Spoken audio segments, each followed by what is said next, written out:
அப்படின்ற கிளியரான ஒரு இன்ஃபர்மேஷன் நீங்கள் தெரிஞ்சுக்கிறதுக்காக இப்போ நம்ம சில டெர்மட்டிட்டிஸ் ஃபோட்டோஸ் நம்ம கூகுள்லேருந்து காமிக்கிறோம். ஸோ இதெல்லாம் நீங்கள் பார்க்கலாம்.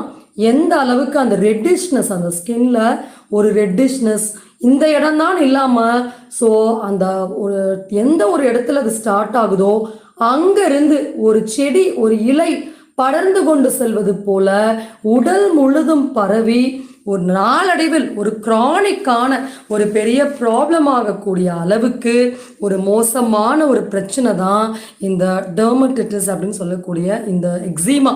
ஸோ இதற்கான ஒரு தீர்வுகள் நாம் எப்படி அந்த நோயை முற்றிலுமாக நம்மளவிலேயே நாம் எப்படி சரி செய்து கொள்ள முடியும்னா, அதை நீங்கள் கொஞ்சம் புரிஞ்சுக்கிட்டீங்கன்னா போதும், அதை கம்ப்ளீட்டாக சரி செஞ்சிடலாம். சரி, இந்த நோயோட ரூட் காஸ் பற்றின இன்ஃபர்மேஷன் எல்லாருக்கும் தெரியணும்.